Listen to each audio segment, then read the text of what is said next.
안녕하십니까.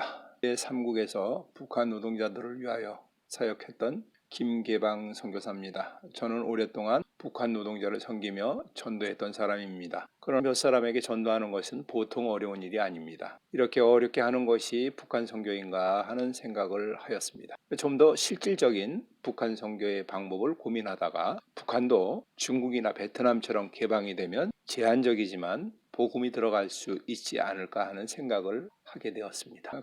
그래서 제가 할 수 있는 방법은 기도하는 것밖에 다른 것이 없다고 생각하였습니다. 하루 3끼 식사 때마다 기도하였습니다. 지금은 기도를 시작한 지 10년이 됩니다. 지금도 꾸준히 기도하고 있습니다. 이렇게 단순한 기도의 한 효과는 대단합니다. 기도의 효과에 대하여는 다음 기회에 말씀드리겠습니다. 지금 세상에는 유튜브의 효과가 대단합니다. 북한 개방을 위하여 혼자 기도할 것이 아니라 유튜브 방송을 통하여 많은 사람들과 북한 개방을 하여 힘을 모으는 사역을 시작하여야겠다고 생각하고 이 방송을 시작하였습니다. 이 일을 통하여 북한이 개방이 되고 고통당하는 북한 백성을 살리는 일이 되었으면 좋겠습니다. 그동안 기도하다 보니 평화적으로 북한 백성을 기아에서 살리는 것은 개방뿐이 없다고 생각. 또 북한 같은 노예 같은 인권 유린을 종지부 찍는 일도 개방하는 일뿐이 없다고 생각합니다. 남북이 평화롭게 살고 동북아의 평화를 시작시키는 일도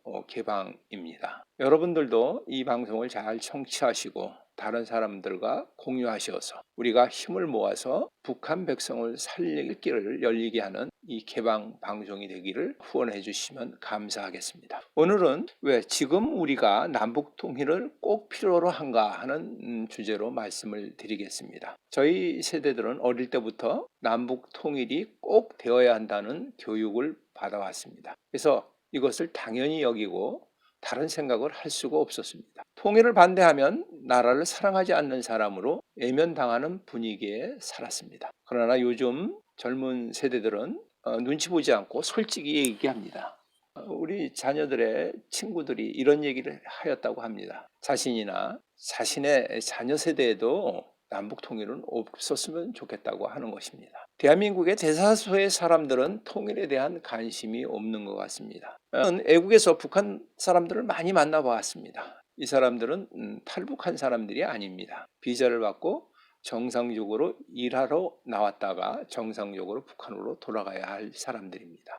여러 사람들이 있을 때는 잘 얘기하지 않지만 개인적으로 단둘이 있을 때면 궁금한 것을 많이 물어보게 합니다. 그 중에서 한 가지가 그들이 꼭 물어보는 게 있습니다. 선생님, 통일은 언제 될 것 같습니까? 하는 질문입니다. 제가 만난 사람마다 모든 사람들이 동일하게 하는 질문입니다. 그리고 두 번째 많이 하는 질문은 남조선 사람들은 얼마나 통일을 원하는가 하는 질문입니다. 이러한 질문을 왜 이렇게 많이 하는가 생각해 봤습니다. 북한 사람들은 통일이 되면 잘 살 수 있다고 어려서부터 교육을 받고 세뇌를 받았기 때문이 아닌가 생각합니다. 북한 사람들은 현재 모든 어려움을 해결하는 방법은 통일이 되어야만 한다고 하는 것입니다. 그래서 그렇게 통일을 원하는 것이 아닌가 하는 생각을 합니다. 저는 그런 질문에 이렇게 답변합니다. 남한 사람 중에는 절반은 통일을 원하는데 절반은 통일을 원하지 않고 있습니다.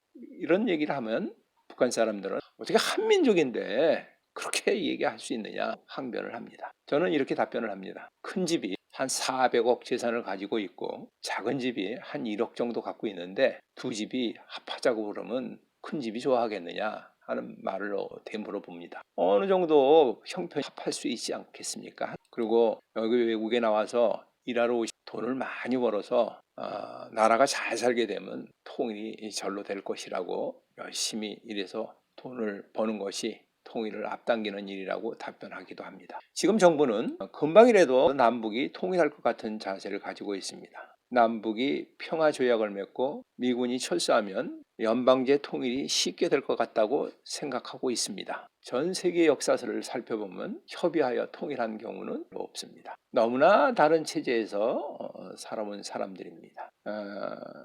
70년 동안 다른 체제에서 살아.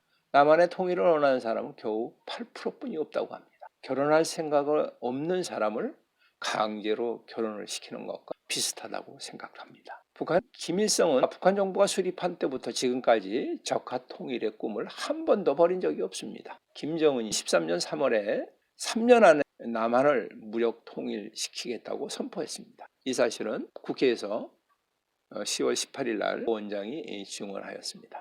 김정은은 남쪽의 민주 남부 애국 역량들이 들고 일어나면 전쟁을 선포하고 남조선 인민을 해방시키겠다고 하였습니다. 이들은 한결같이 남조선 인민을 해방시키겠다는 것입니다. 남한을 꿈꾸는 것도 마찬가지입니다. 낮은 단계의 연방제를 하면 잘 살고 인구도 많은 우리가 주도권을 가지고 통일을 할 수 있다고 하는 것이겠죠. 서독이 동독을 흡수통일한 것처럼 말이죠. 근데 만일 북한이 흡수통일을 하면 어떻게 될까요? 세계 유로를 찾아볼 수 없는 끔찍한 숙청 작업이 시작됩니다. 베트남의 경우에는 주장하며 전쟁을 반대하고 북쪽에 대하여 호의적으로 발언하던 사람들이 먼저들 다 숙청됐습니다. 남아있던 오만의 간첩들이 먼저 다 한국 전쟁 때도 휴전협정이 되고 병사들이 북한으로 돌아가서는 얼마 안 있다가 모조리 숙청되었다고 합니다. 자유세상에 살았던 사람들은 북한 정부 안에서 5천만 백성 중에서 얼마나 살아남을 수 있을까요? 남북한 인구를 비교하면 남한 2,700만 명 정도 많습니다. 북한이 흡수통일을 한다 그러면 남한에 적어도 3천만 명은 죽어야만이 북한이 국가를 운영하기에 용이할 것입니다. 탈북하여 한국에 정착한 사람들도 북한식 통일이 된다면 우리 모두 죽어야 한다고 이야기합니다. 남한이 북한을 흡수 통일을 하여도 결과는 마찬가지입니다. 만일 유럽연합처럼 합해진다고 해도 큰 재앙입니다. 먼저는 단일 사용해야 합니다. 북한의 노동자에게 남한과 비슷한 임금을 주어야 합니다. 그러나 북한의 노동자들은 임금만큼 일을 하지 못할 것입니다. 생산력이 한국에 비해 부족합니다. 만일 한국의 기업에서 북한 생산만큼 돈을 준다고 하면 북한 노동자들은 취업할 수가 없습니다. 실업자는 엄청나게 양산이 될 것입니다. 독일은 통일이 되어서 엄청난 어려움을 겪었습니다. 서독과 동독은 남북에처럼 차이가 많이 나지 않았습니다. 현재 한국 기업들이 탈북자를 잘 사용하지 못하는 원인도 여기에 있습니다. 북한 노동자 중에 중국이나 러시아에서는 일을 잘하던 사람들도 한국에 가면 대부분 일을 따라가지 못합니다. 북한 쪽 기능공으로 외국에서 돈을 많이 번 사람들이라도 한국에서는 한국 기능공과 함께 일하다 보면 작업하다 죽을 것 같다고 합니다. 너무 빨리 하고 너무 힘들게 하기 때문에. 공산국가에 있는 사람들은 이 시스템에 익숙해지려면 최한 10년이 걸립니다. 통일이 된 독일은 10년이 지난 다음에야 동독 사람들이 적응할 수 있었다고 합니다. 독일의 통일은 독일이 개방된 이후 8년이 지난 다음에 통일을 하였지만 통일로 인한 심각한 후유증을 앓고 말았습니다. 독일 베르린 대회에서 통일에 들어간 비용을 산출하였습니다. 독일의 통일 비용은 800조가 들어갔다고 합니다. 우리나라 1년 예산의 500조인데 이는 어마어마한 비용입니다. 아마도 우리는 독일의 통일 비용보다 더 많은 돈이 들어갈 것입니다. 69년 수상으로 당선된 빌리 브란트는 동방정책을 통하여 동독과 교류하면서 73년부터 동독에서는 서독의 TV를 시청할 수 있었다고 하였습니다. 년도부터 통신이나 우편이 오가고 비자 받고 친지 방문을도 자연스럽게 하였습니다. 동독은 8년간 개방한 이후에 통일이 되었습니다. 그리고 그 당시에 동부 유럽 공산국가 중에서는 가장 소득이 높은 나라였습니다. 세대마다 자동차를 보유하고 있었다고 합니다. 남북의 통일은 북한이 중국이나 베트남처럼 개방한 이후에 최소 20년이 지난 다음에 통일이 되어야 합니다. 그리고 독일과 같은 통일이 되어야 부작용이 적을 것 같습니다. 북한의 개방은 개성공단이나 금강산 관광 정도로는 되지가 않습니다. 중국이나 베트남처럼 개방한 것처럼 북한도 해야 합니다. 중국이나 베트남은 개방 도시를 만들어 그것이 부작용이 없는지 있는지를 먼저 확인하고 점차 확대하여 전 국토에 개방 도시로 만들었습니다. 이것도 시간이 굉장히 오래 걸렸습니다. 개방 도시는 공장의 사업주가 직접 채용할 수 있어야 하고 또 직접 작업 지시를 할 수 있어야 합니다. 그리고 직접 봉급을 줘야 됩니다. 개성공단은 사람을 직접 채용할 수가 없었습니다. 작업 지시도 직접 할 수가 없습니다. 봉급도 북한 정부에게 모두 다 바치는 형태였습니다.